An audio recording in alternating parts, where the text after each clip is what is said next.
We go to the Premier League, of course, the final day of the Premier League, and it was all about the race for the Champions League, because it was the only thing that was worth looking at, thanks to, the teams that were already relegated and Liverpool, who had walked the title, of course. And we have to start at Old Trafford. Huge controversy in Manchester United 2, Aston Villa 0. Aston Villa missed out on the Champions League, which they will be absolutely gutted about. Obviously, there's the whole financial thing, but having had such an impressive and enthralling Champions League campaign this time round, you would think, well, they're here to stay, aren't they? So close to, taking PSG all the way into the quarterfinals. But it'll be Europa League for them, Vish. Yeah.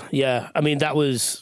I thought you meant the controversy was just Man United beating Aston Villa at home. That was an enormous surprise. I mean, I think it was Jim on the preview show on Friday who said, they don't have a great record at Old Trafford or something. I was like, oh, shut up. But he proved to be right. But Vish, the controversy. Let's go straight there. 0-0. Yeah, I mean, it was brutal, really, the way it happened. Because I suppose before we get into this, we could also say that they're in a difficult position anyway, being a man down because of Emi Martinez's stupidity. He's the only person in Aston Villa territory that is delighted that the referee made that decision. Because it's taken a lot of heat off him for making one of the most ridiculous decisions of the whole season. Absurd, yeah. It's one of my favourite things on the weekend. Yeah, I can see that and especially the player he took out as well. He probably wouldn't finish. Also, the fact that he was that a goal scoring opportunity? Exactly. Also, he was arguing about it. He was remonstrating with the referee. I don't see, sir. I lip read him. I lip read him in Spanish, and I converted it to English for you all. And basically, what he was saying was, sir, I simply do not see or comprehend how you can show me a red card for that non-offence. I mean, he's won the World Cup. Yeah, he knows how to play football. He knows what the rules are. But it was so good. Like, it was so enjoyable when it was just like, that is fantastic. That is so entertaining. I mean, it could be. I mean, it's probably the end of his Aston Villa career. Would it be fair? That's what people are saying, aren't they? What a great exit! Always going to go out for. But honestly, it was up there with Raul Jimenez's overhead kick, which was nearly goal of the season with the last kick of the game at Craven Cottage, and was it Munetsi who scored for Wolves? Right, that goal. Yeah. It was the top three things that happened on the weekend. It was incredible. Brighton's fourth was also pretty special as well. But going back to the Martinez thing, there's an angle from the other side of the ground where it basically focuses squarely on Martinez to the point where Højlund, even before he nudges the ball past him, Martinez is always going for Højlund. Yes. Not the ball.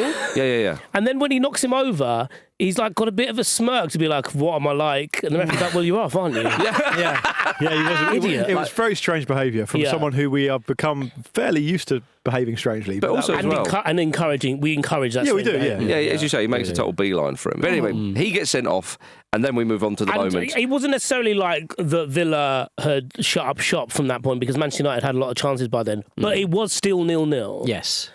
And as it turns out, a point would have been enough for them. Yeah, absolutely. And also, they would have put Manchester United under a particular situation where they have not thrived in at all. By being a goal up. I was not annoyed, but it was an injustice at the time. So let's explain it. I'm sure everybody's seen it. So Morgan Rogers Bayern goes to collect the ball, doesn't quite collect it by the time Morgan Rogers gets there and gets a toe on the ball, which eventually allows him to break free with the ball, and he puts it in. But in the time that it takes between him making that touch and then putting it in the goal, the referee has blown his whistle. Yes. Which is why, amid all the kind of, I suppose, annoyance and understandable querying of the laws, because he blows a whistle, everything's out the window. It can't be overturned by VAR. Yeah. Right. Why? I know because even though the ball is clearly going in the net with no one around it, the idea in principle is that if the referee blows the whistle, the play stops. So then defensive players could then legitimately argue, we stopped trying to stop that goal going in, right? But because you blew the whistle. Yes. Even though in that practical application of it, there was nonsense because there's no one around him anyway. And also we're told to not play to the whistle these days. Just keep on going until. Well, no, but that's the thing. The whistle isn't blown in a situation like that where it's an offside or something. Marginal offside that they're not sure about. The whistle is only blown after the ball is put in the goal, right, and then it's checked on VAR. Yeah. Okay, right. I think Rasmus Højlund put into the stands. But the referee was clear. But the referee was thought it was so clear that's why he's blown. He's quite far away from it, though. Oh, well, he's quite far away from it. And it's also the wrong decision. Well, there is that as well. But the fact is that clearly what the referee should have done was obviously let the game... Well, indeed, Peter. He should have let the game play. Because the way it kind of bobbles around in there, the goalkeeper didn't look that aggrieved. It didn't look like a shocker. Terrible goalkeeping. Well, it was terrible goalkeeping because the only argument someone might say would, well, if you look there, he has both hands either side of the ball, but he's not in control of the ball. That's the difference. I don't understand why Bayern just didn't smother it. No, it's just like the goal. He didn't know if it's a back pass or not. He was also approaching it in the way that like a cricketer would. He pulled out a long barrier and slid as well. Yeah, to the ball. Indeed. And obviously moments after that, Dallo scores for Manchester United to make it 1-0, and suddenly the game completely changes, and then they add a second late on through Eriksson. A point would have been enough.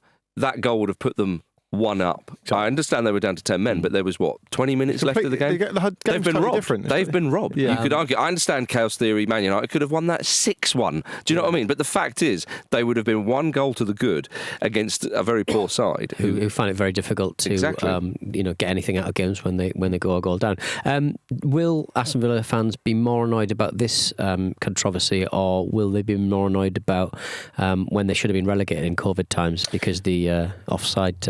The goal line technology didn't work. Yeah, because there was too many people in the Sheffield United one. Sheffield United one. To answer your question, I think it'd be more annoyed about this one. Yeah, interesting. Is that because they don't talk about that one? Is that because they got away with that? They haven't got away with it.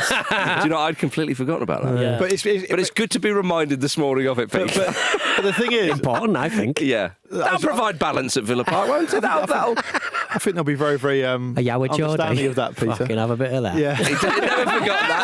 Never forgotten that. But it comes to something, isn't it, where we have to go back to earlier, really, really poor yes, to make us feel better about ourselves. Don't worry, we've been incompetent for fucking ages, and you've benefited from it. Yeah. Also, it's not even like 2 wrongs that make a right. It's just like, well, there was another wrong before. Yeah. What do you think about that? we have a situation where, clearly all of us here are old enough to remember refereeing before VAR, and it's like, decisions happen and you get pissed off about it, and it's part of the overall conversation around the sport.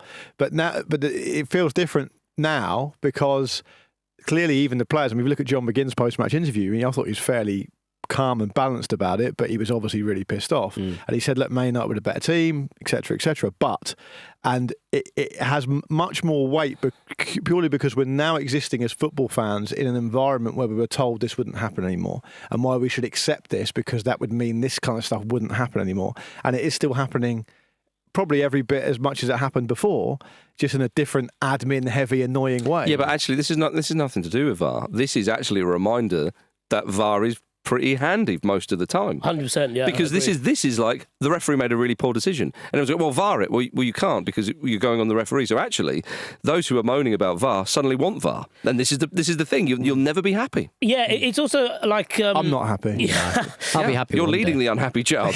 But yeah, it's that thing of like, we already do, as Luke said, like there's a lot of admin now. We already do the admin, so let's just do the admin. And also the other side of it is, I think it probably highlights a flaw in the way that referees are told to manage games in a VAR era, because the example I gave before about a marginal offside, that the application of that way of thinking or that way of approaching refereeing is basically underpinned by a sense of we can't see everything, so we should let the game go and allow the cameras to do their work. But evidently they're only applying that in the example of offside, or in the occasion of offside, rather than just like in general practice, which is probably the way it should be. I mean, they certainly do that with fouls and things like that, but or certainly when they give when they're contentious penalties, whether it's a corner or whatever. But in that example, he was just going by like previous experience, like, he probably kicked it out of his hands because it's quite close to the goalkeeper. But the natural progression and end point for VAR is basically no referees or assistant referees at all. Just you play, and there'll be a big flashing light and if it's a foul, and the computer decides it's a You've foul. been naughty. There you go. Yeah. It probably says something like that. Yeah. Mm-hmm. Like Battle Royale, everyone's wearing a little collar. It vibrates. Because the offside stuff for the assistant referees now, all it means is the assistant referees just complicate things. Yeah. I mean, just play. And the referee will get a little buzzer if someone's offside, they'll stop the game. Mm-hmm. The referee flagging, not flagging, sometimes flagging later, sometimes not flagging at all, just complicates the whole point of the fact that you've got semi-automatic offsides anyway. Every Premier League ground, apart from Newcastle's, a very poor showing. It's got a little screen nowadays. Just put it on there. We don't need a ref. And then put it to a vote. Oh, I'll tell you what. Yeah. Unai Emery took it well. He was furious. And he had every right to be furious. Well, he was a few. And they're in the Europa League again. Yeah, one. He knows how to done win that this. one. But I think again, after the campaign they've had, They pulled me back in. Yeah. But we said the other day, He does look a bit like him, actually. we were talking about on the mailbag who would it be most damaging for to not qualify for the Champions League this season, and you and Jim are very sold on the idea that for Villa, so their wage bills are absolutely gigantic. They're up against it. But better news for Manchester United: winning a football match, keeping a clean sheet at home. They leapfrog Wolves into 15th place, and obviously each place is worth about £3 million. So Jim will probably not make as many people as redundant as he might have. It means they can go to Kuala Lumpur on premium economy rather than economy. Oh, there is that. Yeah, they're off, aren't they, to their tour? He would definitely not do premium economy. It's just not worth the markup. No, They flew last night after the game. Yeah. to Kuala Lumpur. Off into the night. I don't reckon Christian Eriksen's been more happy in his life to not be doing that. Yeah. I'll see you later, lads. Alejandro, because I saw that Alejandro Garnacho's flown with them to Kuala Lumpur for this post-season tour, and there was a lot of chat after the game about whether he was off or not. And Ruben Amorim said, no, he's part of the. He was very clear. He was, and then I just thought to myself, and that must be he must be telling the truth because Garnacho's gone to Kuala Lumpur with the squad. But then on the other hand, I was like, in a way, that is a punishment. Yes, so maybe he's less like. Maybe they're just going to say, as soon as he lands in Malaysia, you go, we've had an offer, we've accepted. Off you go. Go back. Yeah, plane's going to turn around in a minute. Yeah, I think there's definitely I something wanted about to see that. an orangutan. Yeah, could have said that. Get out. Maybe that's Just have some Dungeness crab. And Oh, lovely. Yeah, maybe that's what he tried to get out of it. He really wants to stay at the club, but he thought, I'll have a transfer request just to get out of this trip. Honestly, though, having said that, and you can ask Vish this if you want, how many people genuinely want to stay at Man United? Yeah, they've probably seen. No, I know you don't. Wherever they go, their wages will go down. So. Yeah, that's true. They get paid. There is that. Well, Ruben Amorim apologised to the fans on the pitch after the game. Sir Alex Ferguson-esque it was not. First of all, I want to apologise for this season. Today, after this disaster season, I want to tell you the good days are coming. It's like he doesn't even believe it himself. Yeah, I was going to say. No, I mean, you said it in that voice. I was actually, I was happy for him because he seemed a bit more. He actually got to talk about the future rather than like, you've lost again. Sounded a bit Captain Tom to me, personally. It sounded like... Don't go to Barbados. Off to Barbados. Do not go to Barbados. Do not shake anyone's hands. It's like, it sounded a bit like, the energy was like when you about to split up with a girlfriend. Do you love me? Yeah. I love everyone. Yeah. I love all my friends. I love spending time with you. Yeah. But I mean, if you kind of like too long didn't read his speech, it can't get worse than this. It just can't. Was it his idea to do that speech? Do you think? Everyone does it. I think you have to do it. Yeah. It's traditional. At the end, a few months ago, he was literally saying a few months ago, the players will suffer, the fans will suffer. Yes, that's now right. he's saying they're not going to suffer. He's saying the good days are coming. Well, what he meant is, I'm off to Kuala Lumpur. Yeah, it's almost 35 degrees there. Beautiful. We've got to play in that. That'll be good. Yeah. Joy will come in the morning. Well, let's hope so for your sake, Ruben. Of course, Aston Villa losing meant that the door was open for Nottingham Forest, and they couldn't walk through it.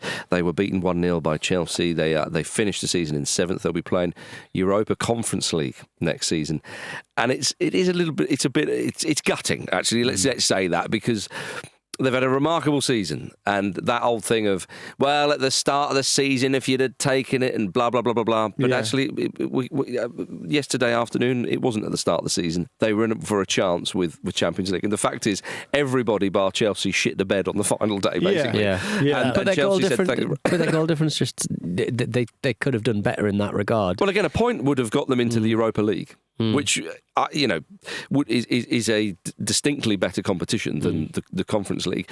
The only thing I would say to Forest fans is that you'll be favourites for the conference. There's an enormous chance that you win that trophy next season and then climb the European ladder like West Ham did. Also, it's for fun. A bit. It is fun playing in Europe. I know, but when you dangle the carrot, and of course, and that's why it's so brutal, because it felt like, so what, they were in the second week of April, maybe the end of the first week of April, they was third. Well, and we all fancied them to sustain it, but the last few games of the season, again, you look at that game against Leicester, even this game against Chelsea. Of course, Chelsea are a good side, and it was pretty tight. And Chris Wood had a few moments or chances. Well, Chris Wood turned into Newcastle United. Chris Wood. Yeah, and it ultimately is a bit of a damn squib to finish the season on. But it's about but you pick your poison there, because I think if you take into account they've more than doubled last season's points total, you have to look at it philosophically. They finished 10 places higher than last season. Yeah, and you have to think of it. But the point is, I suppose, that you're presented with this amazing opportunity. The reality is, last month or two-ish, basically ever since me and Marcus did that YouTube video saying they're going to finish in the Champions League, they got massively found out. Yeah, they've not been great. But what they've not been able to do is they've not been able to keep clean sheets, which is what their whole success has been predicated on. You know, keeping it tight, nip and tuck, soak and strike, all that kind of stuff. And it's not been the case for a wee while now, and it will feel like a disappointment. But I do think, I've got quite a few friends who are Forest fans. I'm saying to them, Europa League probably would have been exactly right. I think so. Yeah. Champions League's got its own lustre, of course, but the Conference League, they'll probably be favourites to win it. Yeah, that's what I mean. Which is amazing, given that they've got a storied history in European football themselves already. But what I also read, which I thought was surprising, I meant to bring it to the table today, is I also read a couple of bits and pieces saying that people are worried now that Nuno may not keep his job. Because Marinakis is Marinakis, right? Yeah. And he's really pissed off the other day. Marcus, we're in Clover here. Just saying. We've got our predictions. So what I'm saying is, if he does it in the next 24 hours, you guys might not be as embarrassed as you are. Does that count as still as the same season? Yes. What are you talking about? But his first match has been. I was about to say, at no point in this are we going to be anywhere near being right. But I put down that he'd be the last manager sacked. I see. But that is that's really interesting. If he does lose his job, he'll be the 17th manager to change hands. So yeah. If you include pre-season, otherwise I think he'll be like the 12th or something. Right. Better every clarification gets better. But the point Luke was making there about essentially how the season has panned out, and the fact that there's been a regression of sorts, and it's happened quite suddenly. Because it's happened quite suddenly, that relationship with Marinakis seems to have soured in the space of a week.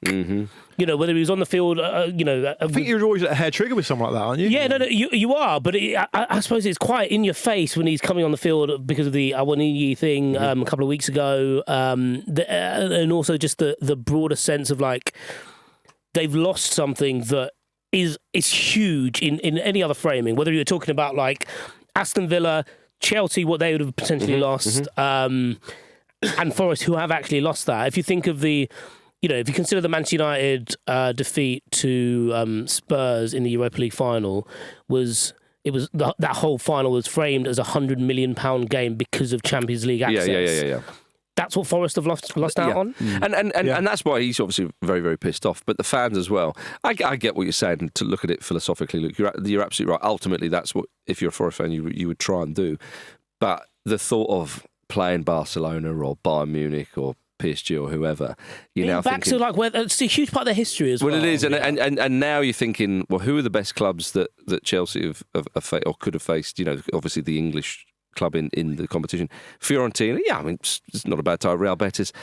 Otherwise, there's not really any sort of glamorised too much in there. So, but I think we should also give a bit of credit to Chelsea as well, by the way. We must do. Because a couple of reasons for me. One is because, myself included, start of the season, I thought it would be unmanageable. I thought actually what's happened at United, to be fair, I did think they were unmanageable as well. I thought Chelsea would replicate that kind of level of chaos, and Maresca's done a really good job to keep that ship sailing and to get them into the Champions League. I think Champions League for them would have been probably par this season, and they spent a lot of money, but you've got to counter that with the idea. I think they've got the youngest squad in the Premier League. I think it's slightly above par what they've done, because they've got a very, very young team. First time Maresca's in the Premier League. It's his first season at Chelsea. I understand Chelsea fans a lot of them are not enamoured by the football they're playing. So I get that. I'm not talking about that. I'm just talking about what they've achieved this season. They've got a chance for a trophy in the Europa Conference League, which they're favourites for. So I think all in all they've had a decent season. Levi Colwill, who got the goal, said after the game that people have been talking a lot of shit about us. He's getting a lot of interviews lately, and he seems to be the spokesperson for. Well, they don't have what's going on. He's quite charming. He's quite charming, quite handsome, and also because of his age and thus, like by proxy, his position, he's seen as like the senior guy. Well, exactly. They don't have many senior players. I think. So Enzo Fernandez is the captain. To put some proper detail on that, right? Opta said this week that the average age of Chelsea's starting 11 this season is 24 years and 36 days, which is the youngest ever by a team in a single Premier League campaign. That's mad. So, I mean, Sunderland will have that next season. yeah.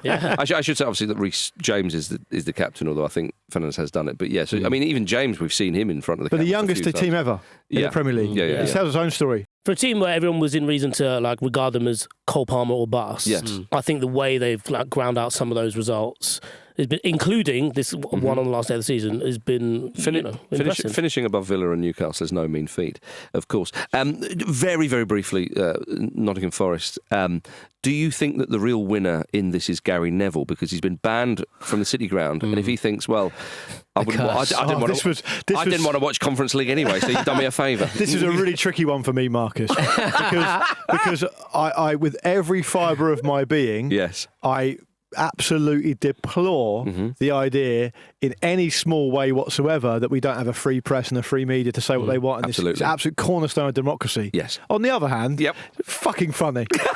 Really fucking funny. Like, I found it almost as funny as Jamie Carragher found it, who was just all over Neville's very earnest Instagram post with a load of laughing emojis. It was funny. But Neville, apparently, when he heard the news, he was like beyond shocked, and he said this. It's Torres to give Try to put a security pass across the barcode reader. But I tell you what, Peter, the luckiest of all the luckies on the final day were Newcastle United. You little slug. Yeah. Again, I mean, that is. We were saying, there'll be Everton after the end of Goodison Park for the men's team and the big send off. They'll be on the beach. They won't be interested. Especially Luke said, well, you never know. Yeah, well, especially because I just felt like Everton can spoil a party. They love doing that. Moyes loves Moyes is a party spoiler. Fucking Grim Reaper. Imagine David Moyes walks into your party. Yeah, but goal difference is what edged Villa off really was, sixth and very slim indeed. Newcastle into fifth. Yeah, I mean, they made some heavy weather performing at this in this football match, and by the end, didn't get past Jordan Pickford again. No, to be fair, he was on incredible form. Made that really good save early, didn't he? And it was like, shit, the tone is set here. Yeah, especially because of the way that Isak has performed against Everton over the years.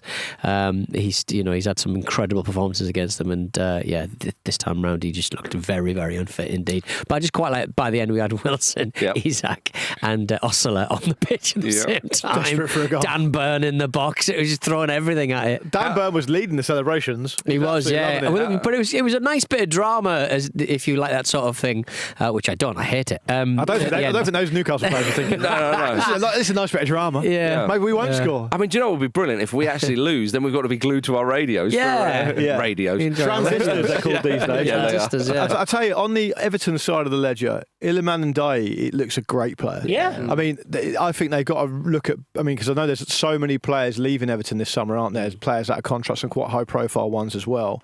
There'll be a lot of turnover of players. I think he could do worse, Moyes, than building that team around Ndiaye. I mean, the fee that they signed him from Marseille was undisclosed, but I'm led to believe it was something around 15 million or something. He looks so good. Yeah. Peter, just before we go for a break, Callum Wilson gave an emotional goodbye to the fans at full time. Yeah, I mean, he's really is a shadow of what he once represented. But what a good riddance. Good riddance. No better than Osler. He gave you the chance to say goodbye. That meme, that guy disgusted in the crowd. I would say, we are waving goodbye to an astonishingly good-looking footballer. Yeah, the handsomeness of Newcastle United is going to fall off a cliff talking now. about his looks. Yeah, exactly. Yeah. Objectified him. I've got a little solution for you. Dominic Calvert-Lewin leaving Everton, swap him over. Swap him over. Yeah. A change is as good as a rest. It certainly is. Did you know he missed the birth of his second child because he that's right. was getting over a ACL injury? Bloody hell. He basically did he run to the hospital? He basically basically had a slot to with an American specialist in ACLs. Dr. Richard Steadman. And he went there as well, something like that. It was always Dr. Richard Steadman. He missed the birth of his daughter. So. We are duty bound, by the way, to say Man City just took care of business. They did. They did, yeah. Which was, Fulham had a bit of it, but I saw someone punch a man in the stand. Did you? Yeah. Ooh, nice. And his own son tried to get him kicked out. It's not very Fulhamish, father. It wasn't very Fulhamish. Father. Right, coming up after this, Liverpool lift the Premier League trophy, and Angie's heroes got battered by Brighton. I developed late. In fact, I never had the hair in my bollocks until I was 17, 18. I was bald down there, which caused me a lot of problems in school. I get bullied for having no pubes. I got into the showers at Bannerburn or Tanneries. I ended up fighting people because they sang Baldy Baldy.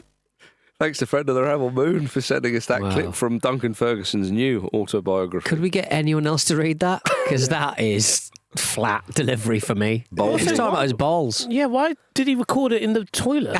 Really? Superb. In the shower, they used to take the piss out of me. Yeah. That's very recorded. I've got some of them here with me. I got a home studio. I'm going to do it myself. Talk about my balls in my cupboard. So good. My teabag, is like a brittle powder on that fucking forehead of yours. What's nice, though, is he paid it forward because he said on Stick to Football with Neville and Co. when one of his red cards said, do you remember why you got sent off in this Called game? him a baldy bastard. I think it must have been David Ellery. Maybe it was another referee who went, I called him a baldy bastard. But it's amazing to get insight into Duncan Ferguson's Marvel origin story. Yes, it is. Yeah. And he goes on to say some actually quite awful stuff about how much he was bullied. So it's maybe not a laughing matter the whole time, chaps. No, thanks for that. Yeah, so you like bullying now, do you, Pete? Are you into it? think it's You a endorse it, do you? Because Duncan Ferguson's hard, so it's fine. Get your balls out now. See if we can bully you. I don't think I'm man of that hairy, so have a bit of that. Well, that came from the Discord, and I also Moon said on the Discord, he said, I heard this in a clip or something, and then I had to go on to Audible to double check it to make sure it was real, not AI, but it is definitely real. It does sound a bit That's AI, the world we're living in now. AI would have a better mic. Yeah. Well, if you want to join Moon and Co on the on the Ramble Discord, then head over to patreon.com/football ramble. You have to shave your balls first. If you have them. Yeah. It's all the rage now, apparently. Yeah. Is that right? Yeah, a bit more grooming. Wow. Yeah. You confused me for Pete there. I totally understand because of the subject No, you matter. looked at Pete really intensely when you said it. Yeah. Back me up here. Manscaped me. Liverpool won, Crystal Palace won. They lifted the Premier League trophy in front of their fans at last. That was ages ago. Yeah, it was. Alan Hansen was there, of course, lifted the First Division title back in 1990, handed the Premier League trophy to Virgil van Dijk. Lovely celebrations, Peter. Yeah, and good to see Alan Hansen, obviously. He's been quite poorly quite recently, and he's never looked better. I thought he looked absolutely cracking. I was well pleased with how great he looked, because I was worried about him. Yeah, exactly, yeah. He must have, you remember, obviously, Graham Souness was... Did he have a heart attack? I think Graham Souness. He did, yeah. But now he looks incredible. He looks outstanding. So whatever he must have done, I can't remember. But I think it's taken himself away from that stressful lifestyle and improving his own health. That's basically what Souness has said. Is that right? Yeah, because I think he was under so much pressure when he was. I think it was when he was Liverpool manager. But whatever. If the recoveries of Hansen and Souness, two Liverpool legends, of course, amazing. And I think that. It's great from Liverpool's point of view to have that reminder of how good they were in the past and that kind of lineage. Oh, the lineage of that club is unbelievable. Incredible, it is, yeah. It is unbelievable. What? Oh, right, I thought you were doing a little joke. No, I'm not doing a joke. Right, okay, fine. Liverpool used to be quite a good team in the 80s, Pete. It might have passed you by. It didn't pass me by. To be fair, though, we did say it was 1990. Yeah, but then I suppose the season started in the 80s. Yeah, the season was 89-90. Yeah. And I think we could all agree here that Alan Hansen did quite a lot of good work in the 80s. We said up to... Despite what Sir Alex Ferguson said. Oh my goodness, we said up to the 90s. We didn't say up to and including the 90s. What would have been good is if Alan Hansen, if they'd have parachuted him in and he'd have landed on a perch. Yeah, that would have been great. Back with the trophy, and then there you are. Come up here, Virgil, back on it. And knocks like a Roy Hodgson off it. I'm coming back to match of the day. Yeah, because he's an owl. No, but owls love perches. Yeah, but that's Roy's taking a bit of friendly fire there. Yeah. It's about Alex Ferguson, an effigy of Ferguson that he knocked off. Leave him alone. I see. Where's James Perch and all this? What has he done? What has Sir Alex Ferguson done to deserve this? You talked over a fine joke from Peter, who said, "Where's James Perch and all this?" Yeah, well, for backing him up. Pete Marcus backed you up there, mate. Thanks, Marcus. I'll go on the list. Anyway, enough of the bollocks. No, not enough of the bollocks. Trent Alexander-Arnold wasn't booed. Shave bollocks. I wanted to Yeah, fair enough. All right. Trent Alexander-Arnold wasn't booed, and I'll tell you why he wasn't booed. Because Jürgen Klopp's come in. He formed a human shield around him. Spanked the bottom of every single Liverpool fan that booed. Klopp. And it was a genius piece of work from Klopp. Yeah. Because Klopp obviously loves Trent Alexander-Arnold, because why wouldn't he? One of his brave boys. Klopp Hugely important in the team. Klopp is untouchable in Liverpool. And what he's done with one statement has said to a load of Liverpool fans who are being, let's be fair, complete dickheads. Yeah. You can either back me and admit you were wrong, or not. Well, not admit you're wrong. You just stay silent. If you stay silent, you'll be on. People won't assume you're an idiot, or you can act like an idiot and you can give the game away. Basically, what Klopp said was, are all you fans that were booing going to take me on as well? That's right. I've decided that I'm on Trent's side. To use tabloid speech, would you say that he hushed the boo boys before engaging in the 3 in the bed romp? Hang on a minute. An orgy of boo boys. Yeah. He had some nookie. Yeah, true enough. Yeah. He's not a love rat, and Trent's not a rat anymore. No, he's not. No. So that's the main thing, everybody. Did everyone find that as affecting as I did?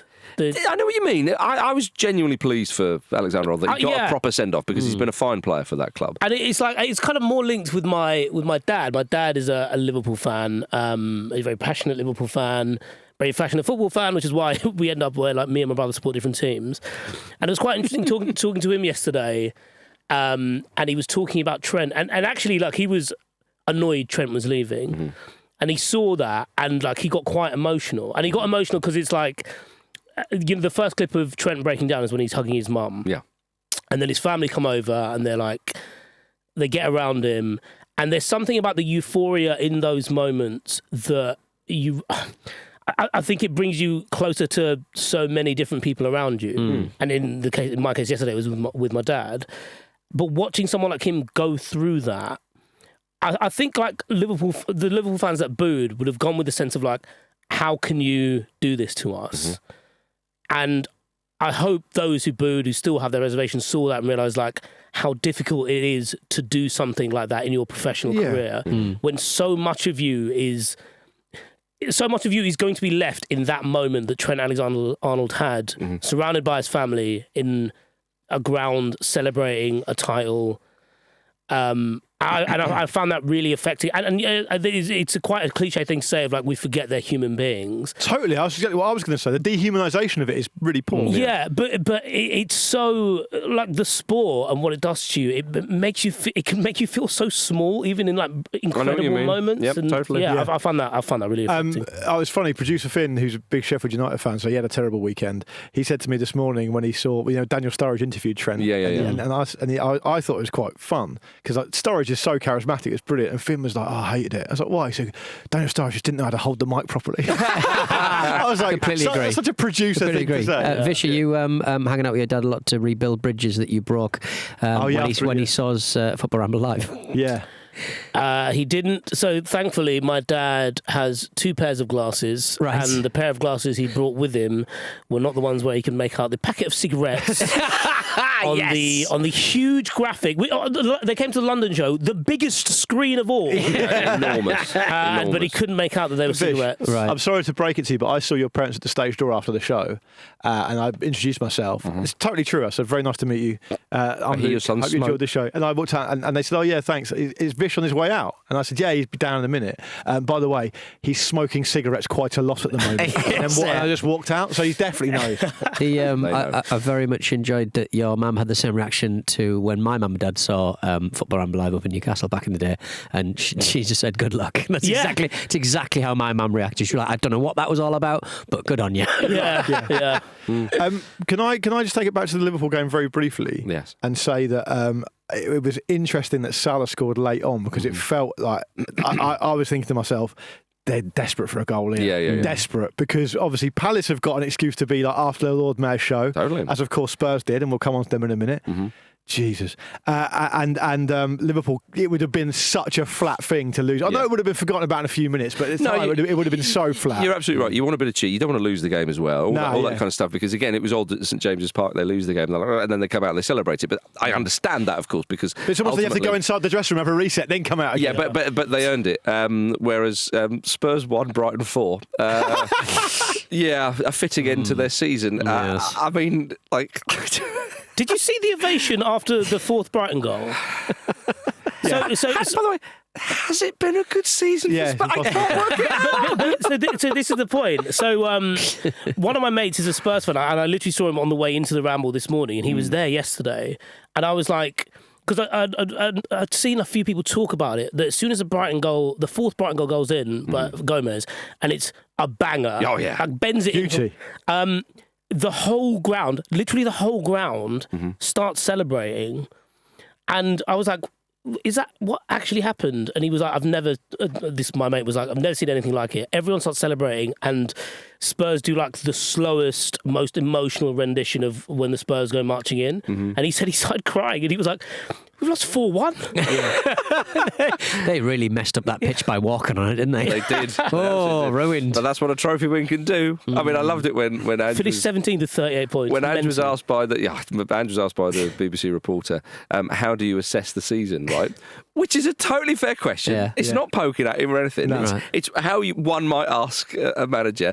And they had the put out Europa his League cigar. win. Yeah, but they basically went exactly straight back to Spurs in the Premier League again, didn't they? Started energetically, fell away massively, just like they did their entire season. And then he got prickly in the interview. Yeah. And he went, how do I assess it? I mean, like, what did he say? Fantastic or incredible or something, yeah? Like, they haven't won it. And he was defending himself, and I thought, Ange, just go, a bit piss poor in the league, but my goodness, the scenes. Like this is the thing. What I find very odd about it, you're right to bring up. What I find totally odd about it is, right? It's so strange. Spurs are not the first team, of course, to have to prioritise something different to the league. Yeah. But they are by miles and away. Like, they are by far the only team I can remember in history to essentially pretend the league doesn't exist. Yeah. In how they've performed. Yes. In how they've responded and how Ange has responded to interviews. I mean, they did draw one game in the last 6. They lost the other 5. Yeah. But you're right. They got a 1-1 draw at West Ham. It's night and day. But it's almost like if you're a neutral to this, and of course you acknowledge the Europa League, it's an amazing achievement, of course it is, but it's almost like every single person that's interviewed Postecoglou in the last month or two has been being gaslit by him in response. It's almost like, I know you believe in the idea that the Premier League exists as a concept, but I've not seen any evidence of it. So I'm not going to answer any questions on it because I'm like some kind of fucking weird flat earther that I don't want to hear about your satellites going around the earth or that people landed on the moon. I'll do my own research, thanks very much. And we won the Europa League. He's about 2 weeks away. I mean, the season's finished now, but he's about 2 weeks away from getting his press officer to say, we'll only be answering questions on the Europa League win today. It's fucking weird. It's been weird. It's almost the way that people asking questions though is just too broad and allows him to be chippy and allows him to sort of like, not really face up to the precision of how the question should be asked. You just go, Archie Gray, what have you done to Archie Gray? Yeah. Like, he's rubbish and he needs to leave the club. Like, he's out of position all the time. He's been played. He's not rubbish though, is he? He is playing very poorly. Every time I've seen Spurs recently, Archie Gray's been put in a slightly different position to what he's used to. He's not learning anything. He's really bloody young, and you're basically ruining a footballer. If you sort of take him as a microcosm, he's indicative of a massive malaise in that Spurs side. I think he's ruining him. But the general consensus has been that some of the younger players have covered themselves in quite a lot of glory given the circumstances they're in. Yeah, okay. And that he's learning a lot because he's playing lots of different positions, which will stand him in good stead in the years to come. Does he though? Do you think that's... I'm not saying it does or it doesn't. I'm just saying that the point being that, for example, goals were his fault. He's had to play... Well, I mean, look, they're a fucking happens. shambles. They're a shambles, clearly. But like half of his performances this season have been at centre-back, and he's not a centre-back, right? Yeah. So that's why you've got to bear that in mind. I think you can't deny... You literally can't deny the celebrations that we saw around Spurs' stadium when they won the Europa League, and I was honestly delighted for them. Yeah, it's been famine for so many years. I understand under Poch said great runs and so on.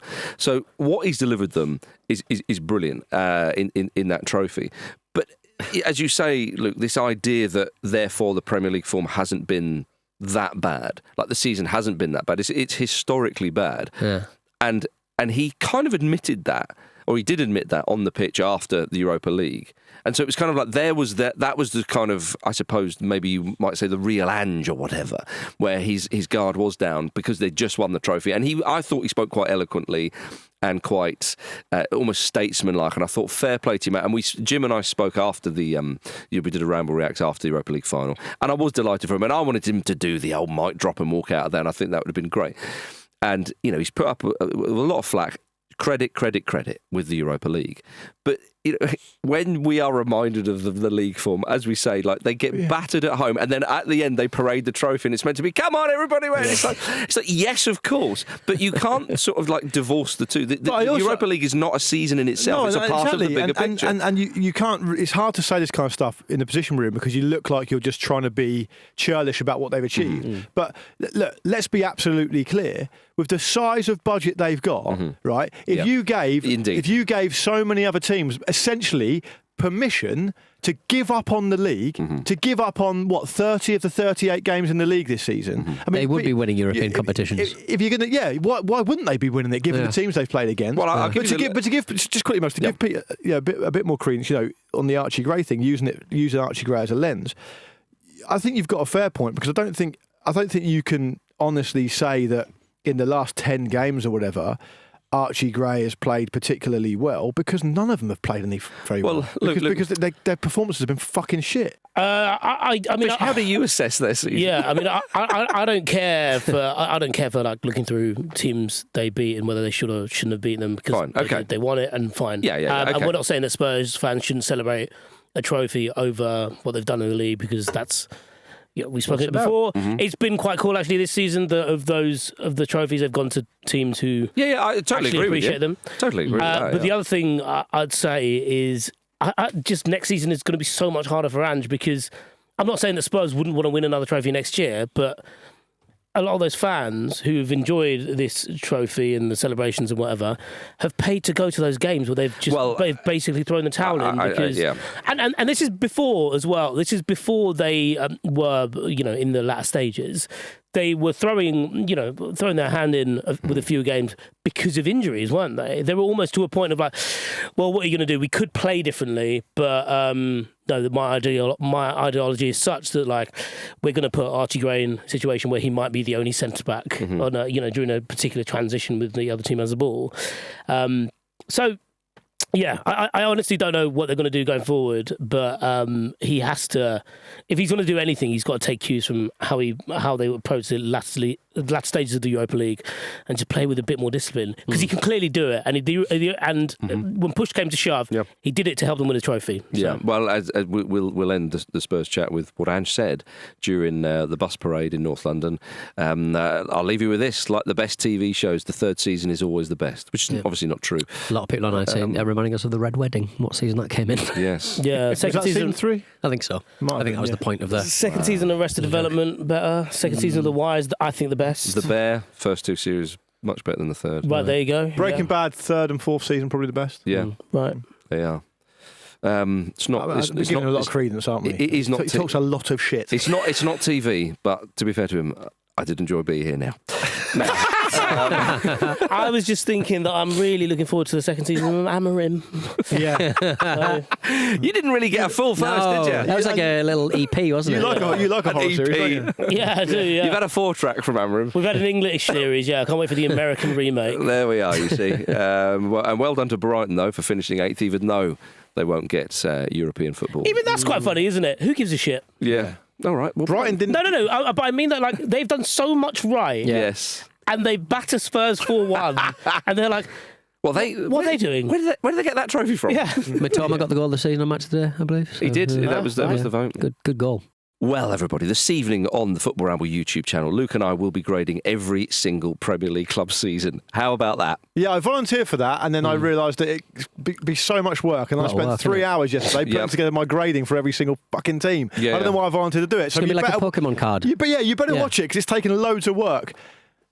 Yep. And all I know I'm going to get is a lot of people telling me I'm wrong in the comments. Sound like Ange. You were showing you're working as well, and then someone had to go at you for not using all the grades. Yeah, I did. Yeah, I know. Down to F. Well, I forgot it went down to F. Can you do like because you have like A star and all the like fancy ones like the Japanese Street Fighter. I can't stuff. do plus and minuses. Are you doing plus? Well, we'll find out, everybody. It'll be dropping at 6 p.m. UK time today, this bank holiday Monday. Like a heavy carrier bag full of opinions. Yeah, or Kevin Keegan crockery. Yes. A little spoiler alert: every single team gets an F apart from Liverpool, we get an E. Oh, right, okay. Is L'Equipe, is that you? Yeah. Make sure to hit subscribe on YouTube and turn on notifications so that you never miss a video. Coming up after this, Sunderland return to the Premier League. That's right, everybody. Sheffield United 1, Sunderland 2 in the playoff final. Sunderland are back, baby, for the first time in 8 years after they beat Sheffield United in the Championship playoff final on Saturday. It feels like they've been away longer than 8 years. But it does. The journey they've been on is crazy. Is it because they've been quite prominent with the Netflix documentary? Must be, Vish. It must be. Actually, yeah. But they're back, and Sheffield United. We'll come to the jubilation of Sunderland, but it was Sheffield United. Again. The playoffs hate them. Done this again. I thought this is their time now. Right. I thought they're going to beat Sunderland and they go a goal up. Yeah. I mean, they should do. They should do. Sheffield United subs. One of Sheffield United subs cost more than the entire Sunderland starting 11. Really? I mean, that is a. The stats around it's incredible. That was the 10th time they've failed to go up via the playoffs and their 5th defeat in a final. I was gutted for them. The only thing that could make me feel better was quite a tight shot on Chris Wilder's face. Okay, yeah. Who's gone from like genuinely quite an innovative and interesting coach back in the day to just a terrible man. To the sandwich man. Yeah, Terrible that's man. part of it, isn't it? It is part of it, You're yeah. going in with 2 feet at the end of this season. Yeah. Poor Wilder. Let him. Stuck in. Yeah, I mean, but do you know what, though? When it was 1-0 and you just thought, where are Sunderland going to find a bit of inspiration from? Well, they certainly did with that Mayenda goal. What a lovely one. Beauty. What a lovely one. Great finish. It was a great finish. And then, of course, 19-year-old Tommy Watson scored the winner in Just the 95th laid it minute. in there, didn't he? I know, yeah. It didn't have much pace. It was a lovely brush. Beautiful Lovely brush. brush. I think If you are people would be looking at that and going, I wish I would. Yeah. I wish I knew exactly where that was going to go. But People will be looking at that going, I wish he hadn't agreed to already sign for Brighton. Yeah. But what a stage. If you're going to get your brush out, Yeah. get it out and injury Let a time at pariah Wembley. get that brush out. And paint your picture like Bob Ross. I mean, his name wasn't even on the official matchday programme. They've moved on. Dead to us. Oh, he's come alive again. There he is. I mean, that is proper dream stuff. For your boys' own stuff. For your local club. Yeah. Playoff final. 95th minute? Yeah.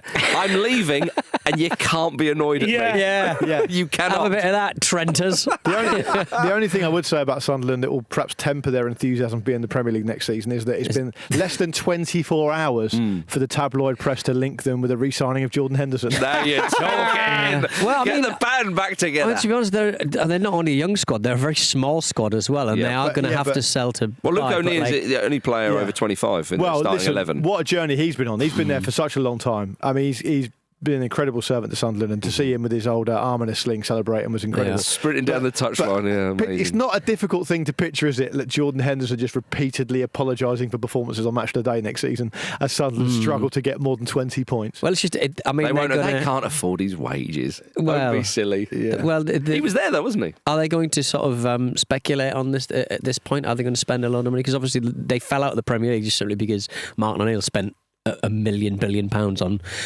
loads of quite naff players and a paedophile. And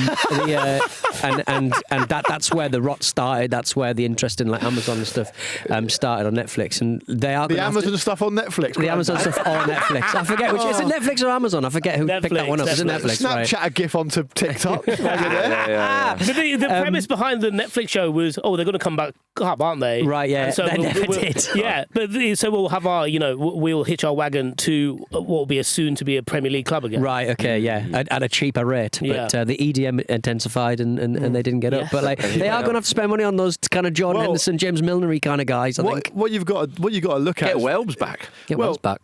At this point, it's May, right? They've just been promoted. You've got to give them the credit. Let them enjoy it. Yeah, you've got to celebrate it, right? They'll have the bus parade. They'll be delighted. The reality is, as we said going into these playoff finals last week, They haven't got the lustre they used to have because going into the Premier League now is such a difficult ask. It's big. It seems to be harder than it's ever been. And it's very difficult to try and look at these promoted teams, whether it's Leeds or Sunderland or whoever, Burnley, and see how they plot a path forward to survival. And I don't envy having to go, being a manager or a player going into this and working out what you're going to do, because it's really, really tough. It is, yeah. I mean, with the greatest respect to Luke O'Neill, who's been in the brilliant servant son, as I've said, club captain and all the rest of it. Is he going to be able to play in the Premier League next season? I mean, really? I mean, if he's their talisman, but is he going to be good enough to play in the Premier League next season? Like, what are they going to do? Overhaul their entire squad, or just suck it up, take the money, and see you later? I mean, that's something for them to worry about through the summer. For now, they should celebrate. It's an incredible occasion, but it does feel a little bit like it's tinged with a bit of depression these days. Yeah. It's a shame, really. Their best bet is a team like West Ham, falling into it and not being able to get out. But that's right. But you get the sense that's not going to happen. You've got to hope one team just shits the bed so bad that you can escape. It'll probably be Man United. But there's only one spot. There's only one spot that is tantalisingly up for grabs, and even then, it's probably not going to happen. Probably not going to happen. Grim. Lovely for Charlton in the playoffs, beating Leyton Orient, of course, in the League One playoff final on Sunday. Considering what that club had been through, it was nice for them to have a real day of joy, I would go as far to say. It's hard to find any team in the Football League that's not been through a lot like that. Well, it really is. It really is. But, I mean, last season they finished in their lowest league position in 98 years. Yeah. And then, of course, who did they hire? Nathan Jones to get them back up into the big leagues. Which well done I'll come to you in a minute. I just want to give Charlton fans a little bit more joy. Vish, wonderful for Charlton, and credit to Nathan Jones. Yeah, I actually watched this feeling quite bad for Leyton Orient. Turn my mic down. I actually felt quite bad for Leyton Orient. So yeah, I mean, no. Luke, what do you reckon? That's a nice testament to Charlton, that, isn't it? Yeah, just you felt bad for Leyton Orient. I felt bad for Leyton Orient too. Did you? No, I think, I felt good for Charlton and Nathan Jones. Nathan Jones has obviously done a good job there. Right? Yeah, considering when he took over towards the end of this, it is possible to be good at your job and a prat, right? And he's both of those things, testament. clearly. Well, kind of. Yeah, kind of. But look, they deserve to get promoted. They've been promoted. Good for them. Jones has done a good job. I think you can say that. He's also embarrassed himself. I think that's fair to. It's fair to say that. It's fair to say that. Well, just pointing to the skies and stuff. I'm chuckling. Every day I'm chuckling. In terms of a Championship away day, as a Portsmouth fan, I'd prefer to go to Brisbane Road than go to the Valley. So I'm sad for Leyton Orient not to get really. Yeah, I have fun. Charlton Athletic, too many crisps being munched. That's all right. I suppose I saw Charlton years ago in the Premier League. It's the first time I ever saw a streaker at a game. So was it? So I've got. I didn't mean to be disrespectful to that memory. Great affection. Yeah, I don't know who he was. Obviously, distant family member. I've never met him, but it was thoroughly enjoyable. Just the lab coat, bucket of bacon, and the old Todger flopping about. Was it? Wasn't that film? It wasn't like your dad, was it? It did feel like, because I remember seeing him. He sat down the front. It was as if he just sort of went, because they played Villa that day. You reckon it was impromptu? I mean, obviously not, but it felt like he just went, sod this. Yeah. Boom, here we go. And I was like, this is it. Look down, you see him folding his clothes up. Yeah, exactly. Hanging them on the hoarding. Undoing all the buttons, Like Gus Fring when he was about to kill someone. A little bit like that. So, well done, Charlton. They're back in the Championship, and we look forward to that Pompey away day there. Gentlemen, I want to go abroad. I want to go to Italy, where Napoli clinched the Serie A title on Friday night. Inter, of course, beat Como. They did their job, but Napoli did theirs, beating Cagliari 2-0 at home.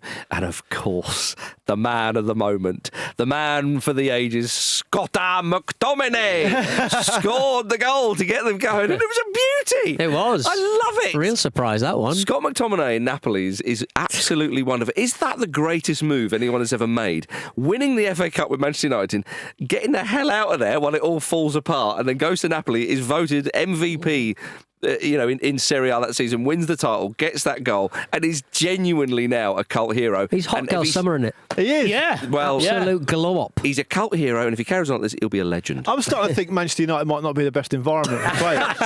It has been sensational. Did you see? There was a clip of him celebrating that emerged over the weekend, and He's with his girlfriend. He's got clearly got a nice bit of limoncello on the go, and he's got that tomatoes in his pocket. Well, yeah, but he's got that he's got that glow that you get even at 10 p.m. on the continent where it's still really warm. Yep. Yeah, he's in a lovely little linen shirt, but he's out publicly at a bar dancing with people, and I was like, you've really got the best of every world there, because I don't know if you remember, but when Ezekiel Lavezzi left Napoli to go to PSG, I think. That's right. He talked about how much he loved playing for Napoli, but the thing he hated was he couldn't go out in Naples. So it's a bit like some players, when they've said for Newcastle, it's a bit of a goldfish bowl, but some players absolutely love it. Yeah. On how intense it is. And he was like, I couldn't go out and enjoy the city. I think he said all the great sights he saw on photos on his computer. And I was like, McTominay probably had that moment where no one really knows who I am. But when you're the king, you can do anything. And then jumps to that, yeah. But with Lavezzi, and I remember that period. Is that not just like a euphemism for I'd quite like to be doing quite a lot of things that I'm not able to do because people will not leave me alone? So much Jermaine Janis. Yeah, stay home and do some texting. Whereas McTominay, Ashley Young and webcams. Exactly. Good point. Actually, and bird shitting. McTominay probably just wants to have a nice time, doesn't he? I mean, is the only thing that's he loves the local tomatoes and wearing a nice shirt. The good thing about for McTominay as well is that if it's at 10 p.m. he hasn't got to worry about sunburn either. No. Yeah. Also as well, I think that people are so fixated on fireworks in that city that everyone's looking up so he can just kind of just walk around and do his thing. Some of those scenes in Naples of that evening, it looked like AI. It looked like the end of the fucking world. It was brilliant. It did. It looked like, I thought it's like a colourful civil war. The BBC report of McTominay in Naples, which I think has come out today since they won the title. It was funny because it made a very, very obvious point to say, now we're not saying it is like when Maradona went to Naples. Yeah. Because no one can really reach those levels. But the impact. Yeah. I mean, he's absolutely adored. Named Serie A player of the season. Yeah. Again, if he just went there and was a part of a title-winning side, that would just be beyond belief. He's the best player in that league. My goodness, there's been a shrine put to him already, hasn't there? It's incredible. Apparently, you can go and visit a shrine to McTominay in San Nicola, apparently. Can we check Old Trafford for uranium rods in the ground or something? I think it's a good idea. Or maybe they've got too much. They've got lead in the water or something. Yeah, just somebody check the. I mean, you wouldn't put it past that ground, would you? Really? No. You wouldn't. Let's go to Scotland, the country that Scott McTominay has represented so brilliantly so many times, of course, and he may well fire them to the World Cup next summer. The World Cup trophy. To the World Cup trophy. Just a tournament.